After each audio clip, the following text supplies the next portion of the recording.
Ya, pada kesempatan kali ini saya akan melaksanakan wawancara dengan salah satu narasumber yang saya temui di daerah Banyumanik, Kota Semarang, Provinsi Jawa Tengah. Saya akan menanyakan beberapa pertanyaan, apa sih penerapan nilai-nilai aneka, akuntabilitas, nasionalisme, etika publik, komitmen mutu, dan anti korupsi yang beliau terapkan di kehidupannya bermasyarakat dan kehidupan di keluarganya. Mari kita simak hasil wawancara berikut ini. Assalamualaikum warahmatullahi wabarakatuh.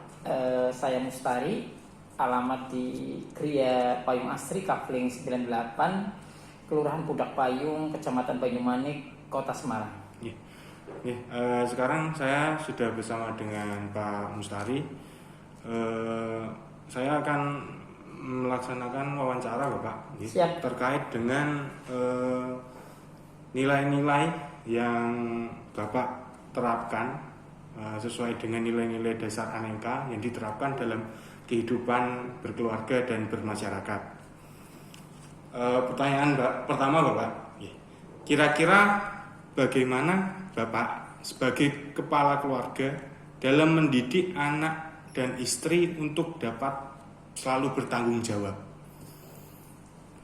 Terima kasih.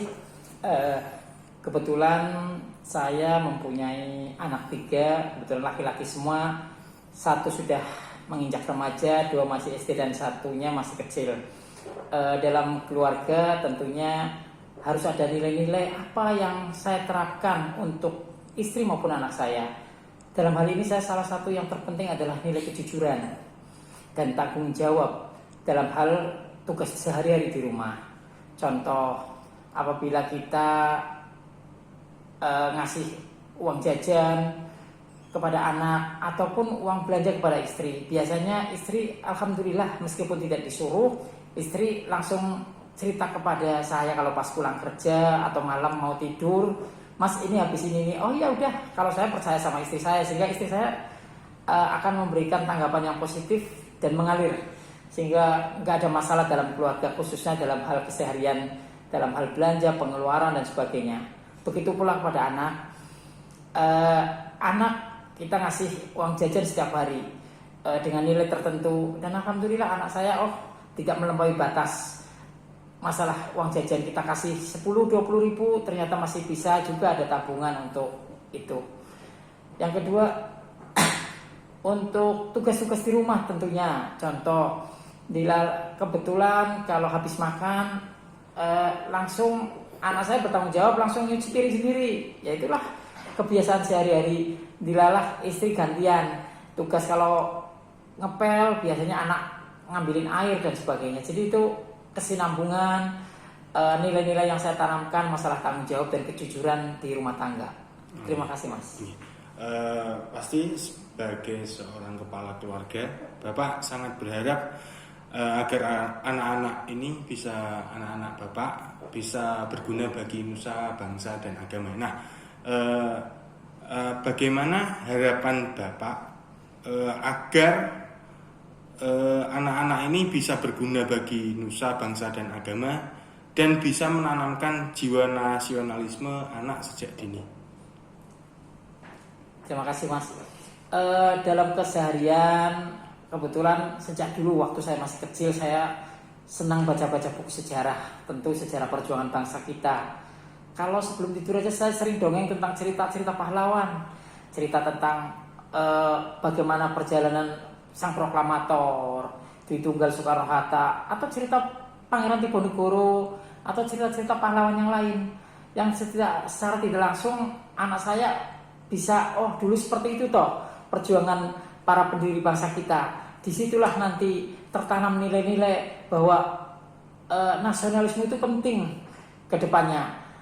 Anak sering kita dengerin lagu-lagu itu yang saat ini lagi kemarin ngetren, Gugur Bunga, itu cerita tentang bagaimana pahlawan revolusi. Anak saya itu seneng itu. Bahkan maaf, yang paling kecil ini ya, saat ini jujur aja 3 tahun, itu kok sudah mau hafal lagu Di Timur Matahari, di mana itu mengisahkan bagaimana orang-orang kita, orang bangsa kita, rakyat kita di wilayah timur, di Papua dan sebagainya, itu membuat anak kita sudah berpikir bahwa inilah Indonesia gitu. Kalau untuk masalah cita-cita, anak saya mengalir saja. Kemarin ada yang minta seperti ini, apalagi yang kecil senangnya tembak-tembakan, Pak, minta jadi polisi gitu. Ya udah, itu bagian dari cita-cita. Kalau untuk masalah agama tentu itu salah satu prioritas juga. Tiap sore anak saya masuk TPQ habis asar sampai jam 5. Ya itulah kehidupan anak-anak saya. Monggo, istri biasanya bisa mengantar untuk itu. Terima kasih. Ya, ini ada pertanyaan 3 Bapak. Bagaimana cara Bapak dalam memberikan contoh etika, sikap perilaku kepada anak-anak dalam bersosialisasi dalam kehidupan bermasyarakat? Kebetulan saat ini saya menjabat ketua RT 3 di lingkungan perumahan saya. Seringkali saya ada pertemuan di rumah maupun di rumah warga dan sebagainya. Si kecil kadang ikut, yang besar sering antar. Di situ tata krama unggah-ungguh di depan orang itu sudah sering saya ajarkan. Bagaimana melewati orang, bagaimana ketuk pintu mau masuk ke rumah orang, salam dan sebagainya. Itu bagian dari nilai-nilai yang saya tanamkan untuk keluarga apabila untuk bersosialisasi di masyarakat. Itu contohnya. Kemudian Bapak, bagaimana cara Bapak untuk membentuk dan memotivasi anak-anak agar di masa depan kehidupannya lebih baik dari orang tuanya sekarang? Saya kebetulan sekali lagi saya sering baca buku. Bagaimana orang-orang sukses itu hidup. Bagaimana perjalanan tokoh-tokoh besar itu bisa menjalani kehidupannya. Novel maupun biografi tokoh-tokoh besar sering saya ceritakan kepada anak saya. Saya mensupport bahwa kamu harus lebih baik daripada bapakmu. Bapakmu seperti ini, kamu harus di atas bapak. Itu yang penting. Jadi anak termotivasi, jangan seperti bapaknya aja. Contoh, kita lihat contoh-contoh yang lain. Oh iya, itu bapaknya maaf hanya kuli bangunan, kok anaknya bisa masuk akmil, anaknya tukang becak kok bisa jadi tentara, anaknya buruh atau petani ini kok bisa jadi orang besar. Nah itulah motivasi untuk anak. Jadi bisa untuk lewat contoh saya sendiri ataupun contoh orang-orang besar yang ada di negeri kita. Ini ada pertanyaan terakhir Bapak. Bagaimana cara Bapak dalam menanamkan nilai-nilai anti korupsi pada diri anak Bapak? Terima kasih, ini pertanyaan yang menggelitik tentunya, karena masalah korupsi tentu anak belum tahu apa itu korupsi. Cuma sekedar untuk membuat anak paham bahwa arti pentingnya tidak mengambil hak orang lain. Contoh, apabila ada kembalian lebih, kalau pas jajan dikasih uang 2.000 kok kembalinya 5.000, saya sering tanamkan, kembalikan.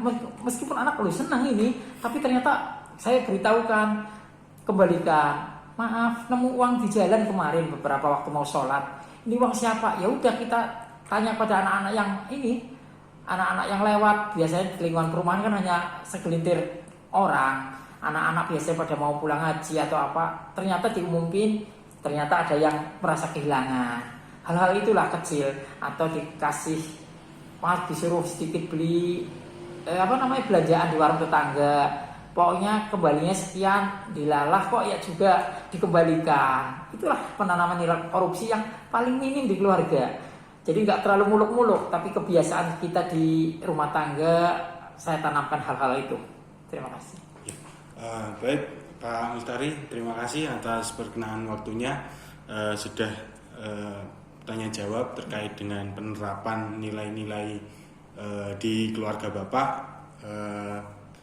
Saya selaku peserta lacar berterima kasih sekali lagi. Terima kasih Bapak. Sama-sama, terima kasih. Assalamualaikum warahmatullahi wabarakatuh. Ini adalah hasil wawancara saya bersama dengan beliau Pak Mustari terkait dengan penerapan nilai-nilai aneka, akuntabilitas, nasionalisme, etika publik, komitmen mutu, dan anti korupsi dalam kehidupannya bermasyarakat dan di keluarganya. Kita lihat dari nilai yang pertama, akuntabilitas. Sebagai kepala keluarga, tentunya beliau sudah mengajarkan apa arti penting dari tanggung jawab, baik bagi dirinya sendiri dan orang lain. Apalagi beliau adalah seorang ketua RT di lingkungan tempat tinggalnya. Dari nilai yang kedua, nilai nasionalisme, beliau selalu mengajarkan dan menekankan kepada anak-anaknya untuk selalu berguna bagi nusa, bangsa, dan agama. Dari nilai yang ketiga, etika publik, tentunya sebagai kepala keluarga dan pimpinan di lingkungan tempat tinggalnya, beliau selalu menekankan dan mengajarkan apa itu arti penting dalam menjaga sikap, etika, dan perilakunya dalam kehidupan bermasyarakat. Kemudian yang keempat, kita lihat dari nilai komitmen mutu, beliau selalu menekankan untuk anak-anaknya agar lebih meningkatkan kualitas diri, agar bisa lebih dari orang tuanya. Kita lihat nilai anti korupsi, nilai yang terakhir, kita bisa memahami apa yang disampaikan oleh Pak Mustari ini. Dari nilai anti korupsi ini, beliau selalu menekankan agar anak-anaknya selalu menghindari praktek-praktek korupsi sejak dini, dari segi apapun, dari sekecil apapun, agar selalu dihindari. Nah, itu demikian adalah pendapat saya terkait dengan hasil wawancara dengan beliau Pak Mustari. Mungkin apa yang disampaikan oleh beliau ini bisa diterapkan dalam kehidupan bermasyarakat dan di keluarga nanti. Mungkin itu yang dapat kami sampaikan. Saya sebagai peserta siap menjadi ASN yang beraneka. Terima kasih.